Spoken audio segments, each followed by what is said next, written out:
usually tell a person's proactive or reactive nature by listening to their language. It's kind of the fingerprint of where the locus of control is, whether it's inside or outside. Really. I can't do this. Have to do this. Had a student one time. Would you excuse me from class? I have to go on a tennis trip. I said, what? We just finished talking about how the language of the proactive person is, I choose to, I prefer to, yes, no, I will. The language of the reactive person, I have to, I must, if only, I can't, I haven't time, I'm low man on the totem pole, look what's above me.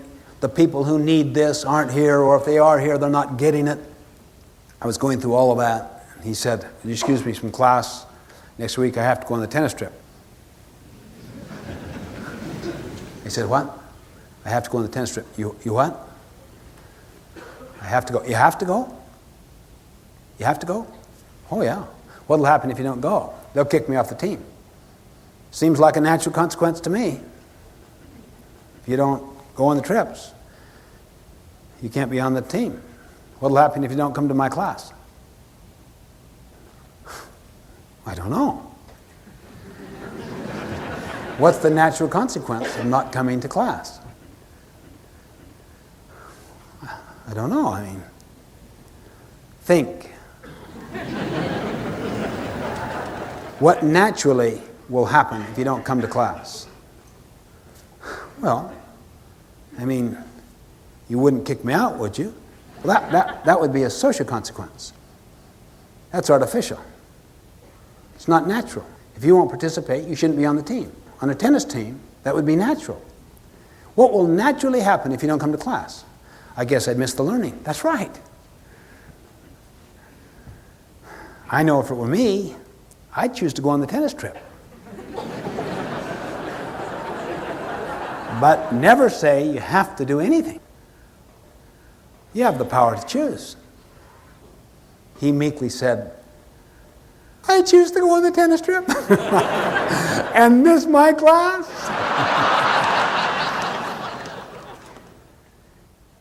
You're always working with an analysis of alternative consequences, and then you're making a choice about the actions. Remember, you can choose your actions, but you cannot choose the consequences. They're governed by natural laws or principles. You may be in some environments where they're governed by social values, social rules. Then you may have to make some tough decisions, either to become a change catalyst in some way or to seek elsewhere, particularly if you've done a lot of sharpening the saw professionally, personally, and have all kinds of options because you are not economically dependent. You're economically independent. That doesn't mean wealthy. That means you have the power to produce sufficient wealth for your needs and the needs of your family. Why? Because your skills are not obsolete. Think on it this way. 2 circles. The larger outer circle you call the circle of concern. Things you're concerned about, things you're worried about. But then there is an inner circle that's very small that are concerns you have influence over. Where do proactive people focus their energies? Which circle? The inner circle. Where do reactive people focus their energies? The outer circle. Why? Because they're victimized. Look at this person I have to live with. Look at how my boss has dead-ended my career. She says she has an open mind, but she has a closed mind. Look at these kids. They're driving me crazy. Why do you choose to go crazy? Well, I mean, what else could you do? What else could you do? Well, I don't know. Think. I don't know. Think. What other alternatives do you have other than going crazy? I don't know. Think hard. I guess I could maybe try to rebuild the relationship to a point that we could come up with some discipline agreements. What's your choice? You have the power. Always treat people as if they're proactive. The more irresponsible they are, the more you teach them about their responsibility. Always work on the inner circle.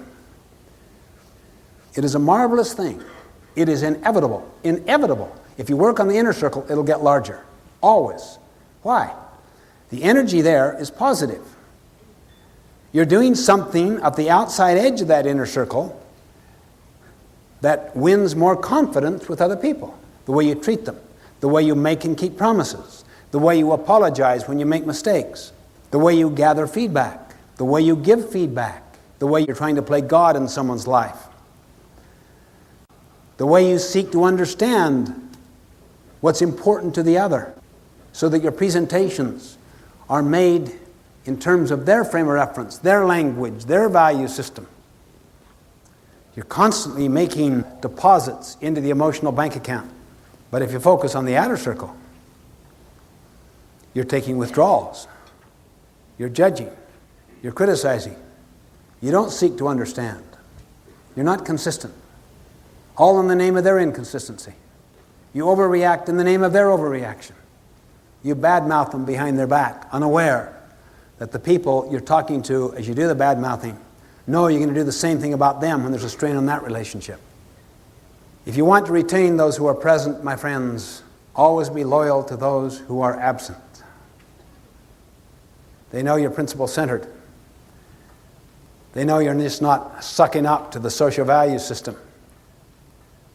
That you're a person of integrity, that have standards. You will not participate in negative energy exchanges or do anything that in any way would create a feeling of disrespect toward another person, because they know that would attach to them sometime under another situation. That's why you would never confide with one child about another, or make comparisons or quick quips and judgments and labels, because you create a culture that they know you're doing the same thing about them when the situation changes. No, there's a steadiness about you that is based on principles that never change, not based upon moods that are volatile and mercurial, that are always going up and down. So by working on the inner circle, it gets larger and larger and larger. And eventually you begin to deal with some of those concerns that you have that today you couldn't even begin to touch. I could take you to not tens, but to hundreds, perhaps even thousands by now, of organizations that are going through a profound transformation, and it started with a person at the bottom who worked on the circle of influence, who took responsibility, who was patient, lived the law of the harvest, whose circle of influence gradually got larger and larger. In most cases, they came in contact with someone that had a huge circle of influence. Then leverage, multiplication took place. Exponential leverage that started to influence entire divisions, entire companies, multi-billion multinationals. Let me share with you one of the most powerful, instructive, illuminating experiences along this line of habit one, to be proactive, that I've ever had. I worked with an organization for 4 years and was the assistant to the president. He was a very dynamic, visionary person. So talented, so intelligent, so visionary, that it could just about compensate for a multitude of sins as far as the outside world was concerned. But his style was very controlling and dictatorial. Consequently, all the people around felt that they were treated like gophers, as if they had no judgment of their own. Go for this, do this, gopher, gopher, gopher, gopher, gopher, see? And they would sit around, basically, in the executive corridors, confessing the president's sins. Swapping war stories. Let me tell you the latest. I had things going. He came into my department, gave a different signal, and totally disrupted the whole plan. You think that's... Wait till you hear this one. Hey, why don't we get together at lunch? We can go further into it. It's fun. It's fun because it becomes a kind of common cement that unites you. Construction people have the expression bad mud, meaning if the basic content of the brick is flawed, you stress the brick, it'll break. It's the same thing happens every time you badmouth. It's bad mud. At the time, it unites you, but you take a stress on that relationship, it'll break it, because they know you're doing the same thing. The inner circle withers. One man, name was Ben. He was proactive. His life was not a function of the president's weaknesses. He was aware of them. They were in his circle of concern, but not his circle of influence. Therefore, he smiled a lot. He didn't disempower himself. He used his strengths to compensate for the president's weaknesses in his own small circle of influence, with his own people. Very strong, considerate, courageous, buffer. He ran with the president's strengths, which were prodigious, enormous. So in his area, the president's strengths and his strengths compensated for the president's weaknesses. Started to cause his circle to get larger in his own area. He also exercised so much more initiative. He was treated like a gopher. Go for this, go for this. But he was the best gopher around. He not only went for the data, he tried to anticipate the need. I think the president wants that for a board meeting. I'm going to give him the data, the analysis of the data, and the recommendations based on that analysis. And I'm going to put it in the presentation form. The president would say to me, I can't believe, Ben. It's just amazing, really. Look what he's done. I asked him to get this. He anticipated my need. He's analyzed it. He developed alternative recommendations. He came up with one, and it's in the form that I can make to the board. I think I'll have him make it. Circle of influence. Next meetings. Go for this. Go for this. Go for this. Go for this. Ben, what's your opinion? What do you think the reactive minds did in the executive corridors that day? See, reactive people are always looking for evidence. I'll bet there's some kind of favoritism going on here. The problem is, Ben dealt with them in the same way he dealt with the president. Over a 4-year period, I saw Ben become the number 2 person in the organization. His circle of influence got so large. Even the president would not make any significant moves without Ben's blessing. And Ben read the culture, understood the culture.